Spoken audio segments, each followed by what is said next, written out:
Hello po, kamusta po kayo mga kababayan? Sana po nasa maayos po kayong kalagayan. Samahan niyo po inyong lingkod. Magkomentuhan po tayo dito po sa Tambayan Makabayan. Mag-umpisa na po tayo. Komentuhan po natin. At nagre-report na naman po. Nagre-report na naman po kasi malapit na po ang SONA. At syempre po, nagre-report po ng kanyang achievement. Ito pong tinatawag na kanyang ate na bangag at tinatawag din po ng taong bayan na lupin. Dahil sa dami po ng issue ng korupsyon, massive korupsyon sa kanya pong administrasyon. Ito po, pakinggan po natin ang kanya pong reports sa taong bayan. Mahiya naman kayo.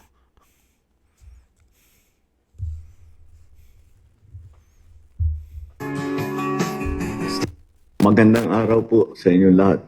Muli po ako magre-report sa inyo tungkol sa mga iba't ibang development doon sa mga flood control project na kaso at para malaman po ng ating minamahal na taong bayan kung ano na ang naging progreso. 7 na po sa mga individual na may warrant of arrest sa Sandigan Bayan kaugnay sa mga flood control anomalya ang nasa kustodya na ng ating mga otoridad. Isa naman sa kanila na inaresto ng NBI at 6 naman ay voluntaryong sumuko sa CIDG. Meron din 2 akusado po na nagpahayag na ng intensyon na sumuko at susundin na ang PNP CIDG. Yung isa pong nahuli ng NBI ay natagpuan doon hindi sa kanyang sariling tirahan. Kaya't mananagot din yung mga nagtatago sa kanila. At kaya't sinasabi natin, yung mga may balak na tulungan itong mga ito, ay ang pinakamalaking tulong na ibigay ninyo sa kanila ay mag-surrender na sila. At para makasagot na sila dito sa mga aligasyon na hinaharap nila. Wala pong mga special treatment itong mga ito. Mananatili sila sa kustodya ng NBI habang inaantay ang utos ng korte. Muli, sa 3 warrant at 16 na pangalan, 7 na ang hawak ng ating otoridad. 2 susuko na. 7 ang mananatiling at large at kasama na dyan si Saldico. Sa lahat ng natitirang akusado, ang aking payo sa inyo ay sumuko na kayo. Huwag nyo nang antayin na habul-habulin pa kayo. Mas maganda para sa sitwasyon ninyo na sumuko na kayo para maganda ang inyong pagsagot sa mga aligasyon na dinala kontra sa inyo. Sa mga nagtatangkang tumulong sa pagtatago, tandaan ninyo na kahit papaano, mananagot din kayo kung kayo ay nagtatago ng isang fugitive from justice. Tuloy-tuloy po ito. Hindi kami titigil, hindi kami hihinto. Maraming salamat po. Magandang araw sa inyo. Grabe no, mag-iisang taon, 7. 7. Karamihan pa mga contractors. At siyempre po, mga empleyado ng DPWH, mga engineer. Nasaan po ang mga congressman? 300 plus po ang congressman. Nasaan po? Nasaan po ang tambaluslos? Nasaan po ang Saldico? At sangkot din po yata ang anak niyong congressman. At pati yata kayo itinuturo ni Saldico. At pati ang asawa niyo itinuturo ni Saldico. Hindi po ba? Hindi lang si Saldico, pati po ang kanyang bodyguard. Mga ex-marine, ex-soldiers, tinuturo din po kayo. Kaya nga ang tanong, kailan din po kayo susuko, Mr. President? Kailan din po kayo susuko? Kasama po ng inyong asawa, ng anak at ng pinsan. Kailan din po kaya kayo susuko? At ang tanong din po namin at tanong ng taong bayan, mananagot din po ba ang nagko-cover up sa inyo? Nagtatanong lang po tayo. Kasi sabi ni Mr. President mananagot daw po ang tumutulong dito sa mga nagtatago na may mga kaso sa flood control. Kaya nagtatanong din po tayo, mananagot din po ba ang nagko-cover up sa maanumalyang korupsyon ng mga politiko?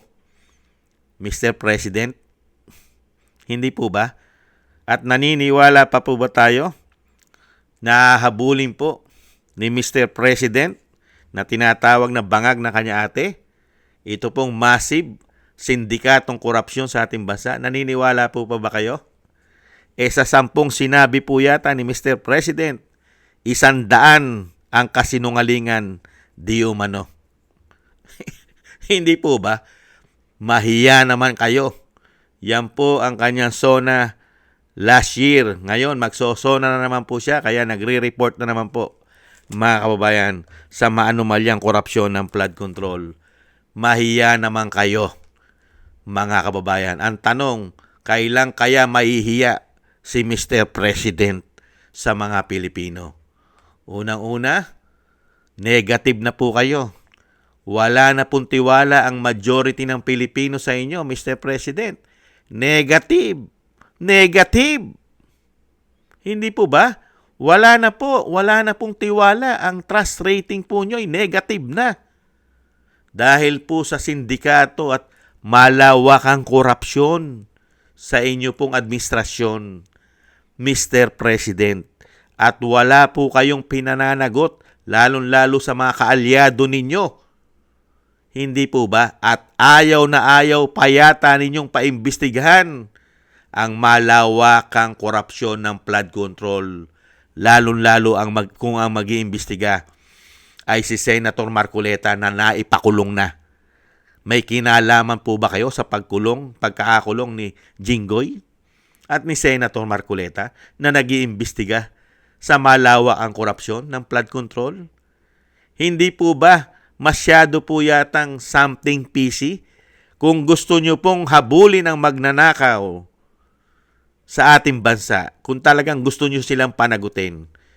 Bakit meron pong katulad nila Senator Marcoleta, Senator Alan Peter Cayetano at ang kanya pong mga kasamahan na gusto rin po mag-imbestiga, bakit po pinipigilan nyo?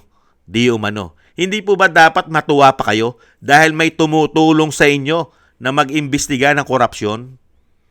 Hindi po ba? Bakit hindi po ganun na nakikita ng mga Pilipino? Pagka po ang imbestigasyon ay lumalakit, lumalawak ng involved at napupunta na sa pamilya nyo, kino-cover up na. Di umano. Ganyan po ang systematic na sindikato na gobyerno di umano sa panahon ngayon. Hindi po ba, Mr. President? Kaya nga po mas matutuwa ang taong bayan, magdiriwang ang taong bayan kung makikita na kayo na ang susuko at hindi na kayo magtatago. Di umano. Hindi po ba? Yan po mga kababayan, yan na lang po ang dasal natin at iniintay po natin ang tamang panahon po sa mga tunay na magnanakaw, mga kababayan sa ating bansa, na dumating din po ang panahon na sila po'y isa-isang makulong at isuka nila ang kanilang mga ninakaw. Kaya lang po pagka ganito na po kayayaman ang mga taong mga nagnakaw, lalayasan lang po tayo niyan. Iiwanan lang po tayo niyan dahil napakarami na po nilang kayamanan. Pati yata sa labas ng bansa isang damukal na. At pati ang kanilang mga bahay, hindi kaya. At syempre po, hindi po papayag ang mga magnanakaw na mawala sa kapangyarihan. Hindi po ba? Gigil na gigil po sila riyan. Dahil pag nawala sila sa kapangyarihan, patay silang lahat. Yan po mga kababayan, ang isang presidente na tinatawag na bangag na kanyang ate, nagre-report po sa korupsyon.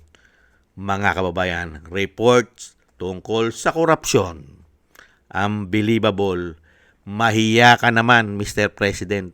Wala ka na bang kahihiyan? Di umano. Maraming salamat po mga kababayan sa mga nakagusto po ng ating Tambayang Makabayan sa YouTube at TikTok. At ganoon din po sa ating po o sa inyo po na mga nagko-comment, like, share, and subscribe at patuloy po nagsusubscribe. Shoutout po sa inyo lahat. At thank you po sa mga nagbibigay po ng tulong at biyaya. Thank you po kay Eric Hercio from Canada, kay Baby Roman, Ate Isa from Cagayan Valley, kay Jim Aris from United Arab Emirates.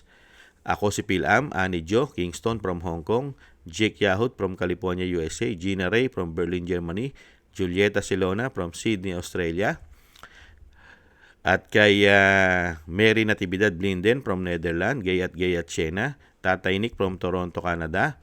Jesus Valdepena, Rolando Guerrero, Mila Yi, Felipe Shapno from Texas, USA. Ma'am LB Sermani from North Miami, Florida, USA. Mika Ligaspi, Frank Zamora from California, USA. At Romulo Di Binagracia from Bacolod City. Shoutout po sa inyo lahat. Ingat-ingat po kayo sa inyong pumapagawa. At thank you po mga kababayan. God bless po sa inyo lahat.